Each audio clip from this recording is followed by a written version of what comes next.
murumva ko iyo sensibilisation muyikora mu bamama ndetse n'abakobwa kugira ngo mubakangurire kwiga cyane. Tuzakangurira abakobwa n'abagore ibo ubwabo bazimvemo. Turi abanyembaraga, nta na kimwe tunaniwe, turashoboye, ariko bijya byo kudufikinya. Ega nabonye n'ikintu cyane. urumva nawe usubira ku ishuri ndabona sinotoza ariko norisubira. turifuza ko abantu babishyigikira cyane. Dufite abana benshi b'imfubyi twasigiye benshi cyane. Abo bana bategerezwa kwiga kandi bakiga mu makondisiyo meza. Ukuboko kumwe ntikwakwifasha ibyakora amaboko atatu. Turabakeneye nabo ngo bagire ibyo badufasha. Ababishoboye baze dufatikanye, abadashoboye kuza nanone baduhe.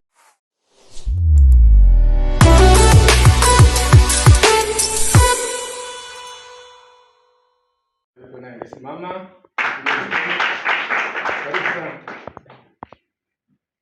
Sijue kama mama Jare yupo. Mama Jare naye anafika na chelewa, lakini tunamfurahia sababu naye anafika. Tunasema karibu mama Jare na Mungu akubariki. Angesimama kidogo mumuone. Mwenye anawakilisha BCZ, directeur wa hospital. Amona de reference. Mpige mikono.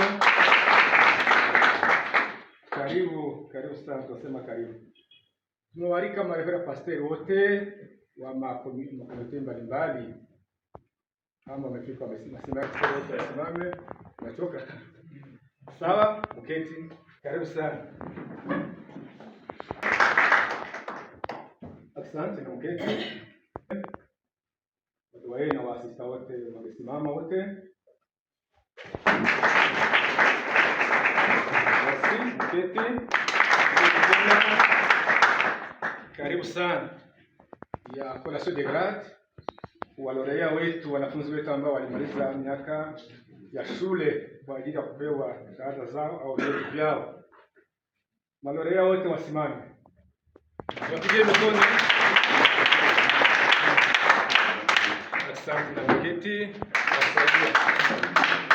Nitakuwa wachache, sijue sababu gani tuko wengi. Tunaona wanafunzi wetu wengine radio, naona wengine pale nyuma ambao wamekuja nao kushiriki pamoja nasi.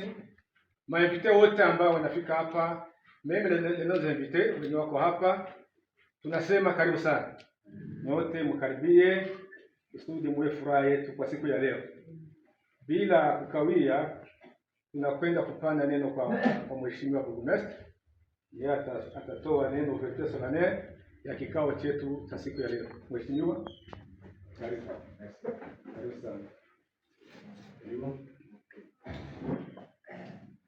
Mheshimiwa Recteur wa Universite CIM, waheshimiwa wa Conseil Local de Sécurité, waheshimiwa mbalimbali, viongozi wa makanisa, wa sultani, wamama, waetudia ambao wanapatikana wanasoma kwa chuo kikuu cha CIM. Leo ni siku isiyokuwa ya kawaida.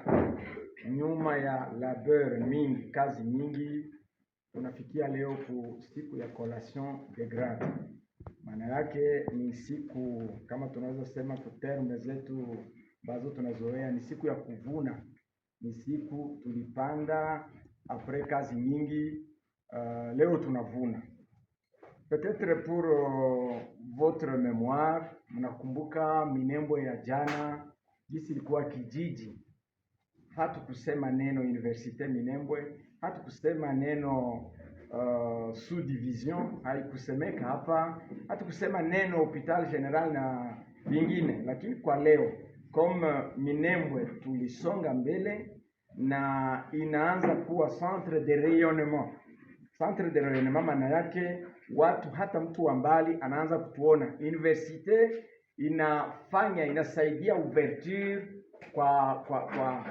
kwa nchi mbalimbali, au tuseme kwa dunia mzima, kwa sababu mambo yenye tunasoma hapa utaikuta Bukavu, Kinshasa, hata nje ya Kongo, kwa kwa nchi mbalimbali, kwa vyuo mbalimbali. Najua universite kazi yake ni kusaidia kwenye universite inakuwa plante ili watu kufuatana na defi zenye kuwa ile fasi wasaidiwe kupitia masomo ya wale ambao wanasoma. Masomo ambayo wanasoma kwa chuo kikuu ni ile wanasema kwa Kifaransa enseignement supérieur. Mtu anaanza shule ya msingi secondaire, unaenda kusoma sasa masomo ingine, na wametia ile masomo ingine kufuatana na shida ambazo zinamzunguka mwanadamu. Ile wanaita recherche. Kama recherche inakuwa kufuatana na defi zenye zinakuwa kwa magonjwa, kwa development, kwa hali mbalimbali, universite njo ouverture ya ile yo. Vu le prescrit de l'ordonnance loi numéro 81 026 027 et 028 du 3 octobre 1981, tel que modifié et complété à ce jour, relative à la collation des grades académiques dans les universités, instituts supérieurs pédagogiques ou dans les instituts techniques, étant rigoureusement respectées, nous invitons les recteurs à bien vouloir conférer les grades de gradués aux candidats ci-dessous. Vu la décision numéro 30 CIM rectorat 2024 du 20 mars 2024 portant nomination de membres du jury des jurys de délibération à la faculté des sciences de la santé pour l'année académique 2023-2024. En date du 12 septembre 2024, les jurys chargés de l'organisation des épreuves de fin d'études de graduats en sciences de la santé ont reçu les examens de 18 candidats. Après délibération en huis clos, les jurys ont pris les décisions suivantes. On réussit avec la mention grande distinction NEA. On réussit avec la mention distinction 2. On réussit avec la mention satisfaction 16. Sont ajournés NEA. On réussit avec la mention distinction. Ces deux étudiants vont passer dès qu'on suit les noms. Il s'agit de Ngirima Namushaku et Bjiringiro Mugasa Etienne.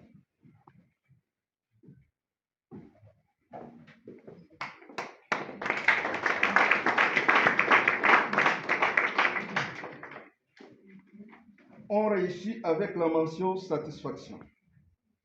Miravei Justine passe directement. Rushimi Shangirawa Kunz Félix.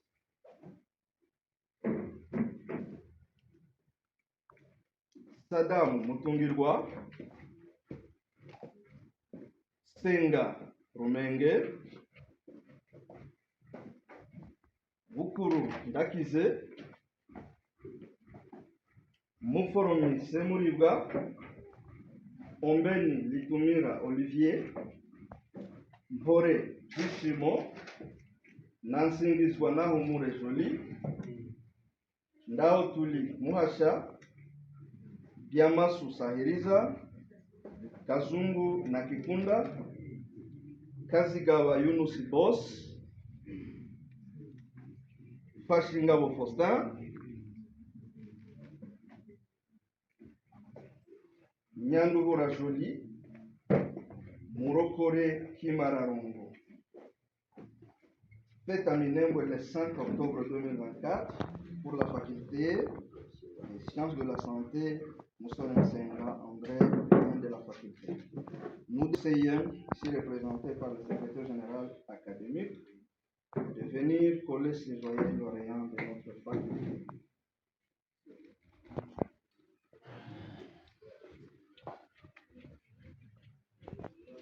tubahe ikaze aho muri hose ahandi murabizi kuko turi kuri televiziyo Eco Media. Uyu munsi twababereye kuri komine nkuru ya Minembwe ahabereye igikorwa kinini cyane kandi cyiza giteye amatsiko, aho uyu munsi hatanzwe impamyabushobozi za diporome de garade ndetse na lisansi. Rero twegereye umuyobozi wa kaminuza yakoze iki gikorwa ngo atubwire igikorwa bateguye uko cyari kimeze n'uko cyagenze kuri uyu munsi wa none. Uratangira utubwira ndetse n'amazina. Banita Binagana Mugeyekoma, umwe mu bakora muri kaminuza, ushinzwe amafere akademike. Sinzi uko nabyita ni uko ariko mu byumva. Yego. Uyu munsi twakoze icyo bita collation de grade cyangwa se graduation mu cyongereza. Yabashe kubera mu Minembwe kuri komine, kubera ko turi institution ya leta ntitwakeneye kuyikorera iwacu ku biro, twakeneye kuyikorera kuri komine ahari ibikorwa bya leta, aho ibikorwa bya leta bikorera. Twazihaye abanyeshuri 88 barimo abalisansiye n'abagraduwe mu mafakulte atandukanye. Iya mbere ni théologie protestante, iya kabiri ni sciences agronomiques et développement, iya gatatu ni psychologie et sciences de l'éducation ishinzwe kwigisha, iya nyuma ni sante cyangwa se soins infirmiers. Ayo niyo mafakulte dukoresha hano, ariko n'andi menshi tuyafite uburenganzira. Agronome ubwayo, ekonomi ndetse na droit bifitiye uburenganzira, n'izindi zose twobonera abazishaka twozisaba bigakunda kubera ko twemerewe. Yego. Hanyuma abarimu bigisha ayo mafakulte muvuye kuvuga mubakura mu Minembwe cyangwa mubakura ahandi hirya no hino? Minembwe yarakuze, abaheruka ya yindi ya kera ntikiriyo. Dufite abarimu benshi bavukiye hano iwacu, bagiye kwiga ahandi baragaruka. Ariko kandi no mu banafunzi twigishije hano, urugero nko muri faculté ya développement, dufite abarimu 2 barangirije hano iwacu bahita babona akazi hano iwacu. Abarimu tubakura hano iwacu, abandi tubakura hanze ya hano, cyane cyane ibijya selon les besoins, donc ibingana n'ubukene. Yego. Yego. Hanyuma kino kintu mwakoze kuri biragaragara ko mu Minembwe ari ibintu bisha, abantu benshi babibona ni ibintu bisha. Mwe mwagitekereje ku ruhe rwego kugira ngo muzane iki gikorwa kingana gutya? Mu Minembwe ni iwacu kandi nta handi iwacu dufite. N'abagiye kwiga ubwenge hanze bagiye kubuhaha babuhahira iwabo. Kandi iwacu habaye ingorane, habaye intambara. Umuntu wese yumvaga afite igitekerezo cyo gutekereza uko yokemura ikibazo. Umuntu yumvaga hari icyo yoterera, hari icyo yakontribuwa. Twebwe mu rwego rwacu twabonye icyo twakontribuwa ari ukuzana universite yigisha abantu, ihugura abantu ibakura mu bujiji, hanyuma bamaze kuva mu bujiji bazamenya uko bibeshaho. Donc aho kwigisha umuntu, aho guheza umuntu urujanga warobye, wamwigisha kwirobera injanga, buri munsi yahora zirya bihagije. Hanyuma turangiza ikiganiro, ubutumwa bwanyu kamwe mwaserukiye kaminuza uyu munsi hano mu Minembwe, niki mushobora kubabwira? Ni ibihe bibazo mubona biri kuri tere ndetse n'igikorwa uko cyaba cyagenze uyu munsi? Dufite ubutumwa bugufi. Bwa mbere ni ugushimira abantu abari hano mu Minembwe, abasigaye mu gihugu bicaye. Nicyo cyatugaruye, nibo twatekerereje, iyo badahaba twari gutekereza. Tubanje gushimira abanyaminembwe bicaye bakangire bakihanganira amakuba, bakihanganira ingorane izo arizo zose. Ubutumwa bwacu bukomeye no kubashimira. Sibo bonyine, nanone turashimira abandi bantu bavuka mu Minembwe cyangwa se abavuka muri Haut Plateau basohotse bakaja hanze, abenshi baduhahiye ubwenge barabugarura, abandi hari ibyo bagiye badufasha bimwe na bimwe. Abo bantu rero baduhahira ubwenge turabasaba kutuba hafi. Ukuboko kumwe kwigira gusara, kandi umutwe umwe wigira gusara, ukuboko kumwe ntikwakwifasha ibyakora amaboko atatu. Turabakeneye nabo ngo bagire ibyo badufasha. Ababishoboye baze dufatikanye, abadashoboye kuza nanone baduhe gufasha. Hari amafakulite menshi tugiye dukenera, ariko tukaba twezita kuyafungura kubera ko byo tugora kubona abarimu, byo tugora kubona ibitabo, byo tugora. Donc umuntu wese yiyumve ko afite devoir yo kugira icyo akontribuwa, abari kure n'abari hafi mu kubaka iki gihugu. Nicyo cyonyine dufite, nicyo cyatubyaye. Nongere nkangurira ababyeyi bafite abana hano, nongere nkangurira abana bicaye hirya no hino aho biga bisaba ubushobozi buremereye, nabo mbasabe kugaruka bakiga. Iyi ni kaminuza ya leta, diplome babona hano irangana niyo baboneye Igisangani, niyo baboneye Lubumbashi, niyo baboneye kuri Imikino cyangwa Imikisi. Izo diplome zirangana. Aho kugira ngo wicare iriya ahasaba ubushobozi burebure, bogaruka ukigira hano, kwiga no kwiga. Nongere nsabe kandi abana bari hano nabo bayoboke universite. Iyo twiga bidufasha kugabanya uburara, bidufasha kurwanya ubujiji, bidufasha kumenya kwiteza imbere, kugira ngo dukunde kuba. Umuyobozi wa kaminuza ya CIM, turagushimiye cyane. Murakoze cyane. Yego. Murakoze. Yego, nk'uko twabibabwiye twiriwe muri ceremony hano kuri komine nkuru ya Minembwe. Nyuma yaho turangirije umuhango, twegereye burugumesitiri wa komine, maze ngo atubwire uko yabonye kino gikorwa nyuma y'imyaka myinshi aka karere ka Minembwe kadakorerwamo ibikorwa bisa n'ibi. Burugumesitiri, mwabyakiriye gute? Byatunejeje cyane kuko mubizi ijambo rya mbere tuvuze Minembwe uko yari isanzwe imeze, wari umuhana ujya w'igiturage bisanzwe, ariko Imana igenda itugirira neza, tugenda dutera imbere. Akarorero natanga ni iby'amashuri.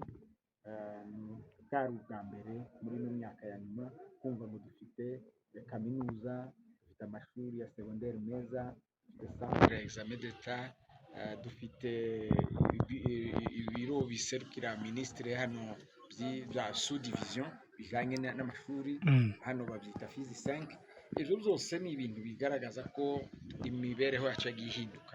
Rero uyu munsi kubona tuje muri ino universite bita CIM, ni ukuvuga Centre Universitaire de Minembwe, batanga amadiplome mu bisata cyangwa se mu madomene nk'atatu ane,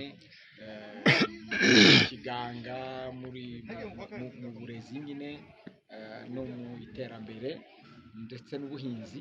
Ibyo byose ni ibintu byiza cyane, hamwe na teoloji. Ni ibintu birema icyizere mu Minembwe. Icyizere byatunejeje. Twabonye ko dutegerezwa gukurikira inzira y'amashuri kugira ngo ejo tuzakomeze duhindure isura ya Minembwe yacu. Hanyuma ibikorwa nk'ibi ngibi bya graduation hano mu Minembwe muzakira kenshi, cyangwa urabona urugendo nanone rukiri rugufi? Bimeze gute hano mu karere? Ntibirakomera cyane, ariko uko biri turabishima. Wabonye n'abanyeshuri benshi ntibari bahari, hari abazindutse, hari abafite ibibazo bindi bitandukanye, ariko turabizi ko intambwe dutera ntayo gusubira inyuma irimo. Turatera intambwe zo kuja imbere. Nuko bitegurwa, tuzarushirizaho kubitegura, gufatikanya kubitegura neza, ariko ni ikintu cyiza twishimiye twese. Wabibonye n'ababyeyi banezerewe kubona ngo abantu ko barahabwa abitwa bagiye bavuga ba graduate, abitwa ba licencié, muri yose ni ikintu cyiza. Birimo n'abagore n'abakobwa n'abahungu bakiri bato n'abandi bakuze. Urumva ni ukugira ngo ikintu cy'ishuri kibe mu kanwa kacu kandi dukomeze tubyigishe n'abana bacu bayoboke inzira y'ishuri. murakoze cyane. hanyuma turangiza kino kiganiro, sinzi mu izina ry'ubutegetsi muhagarariye, ubutumwa bwanyu bwaba buhe kuri generasiyo yihariye none? Ubutumwa bwacu ni bumwe gusa muri ibi bijyanye n'amashuri. Turifuza ko abantu babishyigikira cyane. Dufite abana benshi b'imfubyi twasigiye benshi cyane. Abo bana bategerezwa kwiga kandi bakiga mu makondisiyo meza. Dufite amashuri menshi hano atari makeya ariko akeneye ubufasha kugira ngo tugire abarimu beza bashoboye. Abana bacu ejo ntibakikanga imbere y'umwana w'Kinshasa cyangwa Lubumbashi cyangwa ahandi, bazobe bafite ubwenge nabo bwiza, babe kompetitife, bashobora kujya muri kompetisiyo y'abandi, nimba ari ku rwego rw'igihugu cyose, nimba ari ku rwego rw'akarere, nimba ari ku rwego rw'isi, babe bafite ubwenge mu bintu. Donc nk'abana bose kino bigisha, turavuga abaganga, abize bya droit, abize bya development n'ibindi, abo barakenewe hano. Nta bandi bantu bazodutunganyiriza ngo batuzanire abigisha beza bo guhindura isura y'ini wacu ruguru. Nabo bose batwumva bakaza ubumenyi bwabo bakabuzana hano, twige informatique, ibi bita les nouvelles technologies, twige ubuhinzi, twige ubworozi, twige uburezi, twige ikiganga n'ibindi. Ibyo birakenewe hano mu Minembwe kugira ngo nanone abantu babishyigikire. Burugumesitiri, turagushimiye cyane. mwarangiza mwibutsa abantu amazina? Amazina ni Mukiza Gadi, burugumesitiri wa komine rurale ya Minembwe. murakoze cyane. Yego, hanyuma mama Jare, ndagira ngo abantu benshi batakuzi uraza kwibutsa amazina, hanyuma uratubwira uko mwakiriye kino gikorwa cya graduation cyabereye hano kuri komine nkuru ya Minembwe cyo gutanga amadiplome y'igrade ndetse n'ilisansi, ndetse uraza no kutubwira umubare wabonyemo w'abamama, nimba ubona abamama nabo bakomeje kujyana n'iterambere rya Minembwe. urakoze cyane munyamakuru. uyu munsi turabona ko dukeye n'akazuba kaguye, n'akavura karaguye gashahira umukungugu, tumeze neza, ko tumeze ku mibiri n'imitima niko yishimye ku ntambwe twateye uno munsi. dukunze kubivuga ko tugize hafi imyaka 26 twibasiriwe n'ibibazo byinshi n'ibibazo twakunze guhura nabyo, ariko kuba kuri none twatangiye kugera mu gisubizo cyiza, ubwo turumva imitima yacu itangiye guca, ikintu kituzanira kwishima tugaseka kandi zadufashije mu mitima yacu. uyu munsi twahamagawe hano kuri komine yacu nkuru ya Minembwe kugira ngo tubashe kuba ku minsi mikuru y'abanyeshuri ba Isavec CIM. baduhamagaye, bahamagaye inzego zose, twanabashimiye ku ntambwe bateye, babashe kwibuka n'ubuyobozi bw'abamama, natwe twabashe kuhasesekara, twahabaye turishimana muri icyo kirori. gusa ikibazo cyatubabaje ni uko mu barangije iryo shuri cyangwa se babashe kwandikwa guhabwa impamyabushobozi harimo umumama umwe. icyo kintu cyadukoze ku mutima cyane, numva kirambabaje cyane, ariko nkabasaba ko abatwumva bari hirya no hino badufasha, kuko natwe twarize, ariko kubera cyane nasanze mu Giswahili no bivuga neza ngo ni mila, umuco wacu wabashije kudushyira hasi cyane, bakibwira ko twebwe tutakomeza ishuri, tudashoboye, tudatekereza. kandi uwo mumama yatambukanye amanota meza cyane, yari anameze neza, afite n'abana benshi. birashoboka ko waba ufite abana 20 ukiga ishuri, wafite 10 ufite n'imyaka myinshi, imyaka 56. nabonye papa umwe, abantu benshi baramuzi, Kiruhura, ni umupapa ushaje cyane, ariko nawe yarangije, bamwambitse, byari bimeze neza. bivuga ko n'umukecuru w'umumama nawe ashobora gusubira ku ishuri kugira ngo dushobore kuzamura ejo hacu nk'abamama. hanyuma ku bantu bumva ko mu Minembwe hatari imyigire myiza, iba ushobora kubabwira iki? abo bo biboneye barabibona, baranabona n'igifaransa bavuze gihanitse cyiza, bize no mu makondisiyo meza, hafi habegereye, bava mu mago yabo, abamama, ba nyina, abagore babo babitaho, vraiment Minembwe iteje imbere muri byose kandi tuzi ko n'abamama uyu mwaka uza ahanganye n'umukuru w'ikigo bazandika abakobwa n'abagore benshi cyane kugira ngo nabo babashe kuzamuka. hanyuma murumva ko iyo sensibilisation muyikora mu bamama ndetse n'abakobwa kugira ngo mubakangurire kwiga cyane tuzakangurira abakobwa n'abagore ibo ubwabo bazimvemo turi abanyembaraga nta na kimwe tunaniwe turashoboye ariko bijya byo kudufikinya ega nabonye n'ikintu cyambabaje cyane ku mutima umugabo akihakana umugore wiwe birababaje turacyari hasi cyane. kumwihakana bivuga iki? Kumwihakana mbese twaje muri ceremony igihe agiye gufata icyete agakunda ngo wenyine ryagangika agahazo umugore ni igiki umugore ntamuje iruhande agasa nk'umureba isura akamwumvira isoni. icyo ni kimwe igihe twagiye kwiyakira turi muri ceremony tunywa turya umuntu akagenda agafata ibiryo bye umugore yicaye hariya bwa bukoroni bwa kera bumwe bagaza batwicaza mu mbere. Twavuze ko mu Kiswahili twavuze tutatetea haki ya mwanamke tutajiinua na tutatetea kandi aba mama turashoboye turi abanyembaraga tureke kureba ibya kera byashize abapapa kabisa tumubashe zakunda hatabaho guhangana twerekerane ukuntu kera tutagiraga ibintu yo kwiga hano mu Minembwe noneho byagarutse dutere imbere uko twambaraga kera kuri none siko tugomba kumera. Nje mbabwira ko kera bambaraga impu murabizi ko bambaraga impu ariko abapapa bageze nabo kwambara kositime butomume natwe irifu ko abamama twambara neza twambara amakanzu n'abavuga ngo umuco wa kinyamurenge ntushirohe twambara ibisa neza twambare kinyamurenge twambare twirimbishe kwa ariko pana gutikinya umugore umuntu yagira isoni zo kujana n'umugabo wiwe icyo kintu murashumva ariko yagera hanze ureko urareba akajana n'abandi bagabo ubu nyine bagira njenge ndabikora niko kazi nshinzwe arasohokana n'undi mugore ariko umugore wo mu ruhame rw'abantu agatinya niba waramushatse afite ijisho rimwe uwo ni rurangiza kuri wewe niba waramushatse afite ijisho ry'umuturi ahengamye umunwa nta menyo afite uwo ni rurangiza kuri wewe. Je ngumva ko twatera Minembwe yacu tubanze tureke ibintu by'umuco wa kera. Urakoze cyane umunyamakuru. Mama Jean turagushimiye. Asante.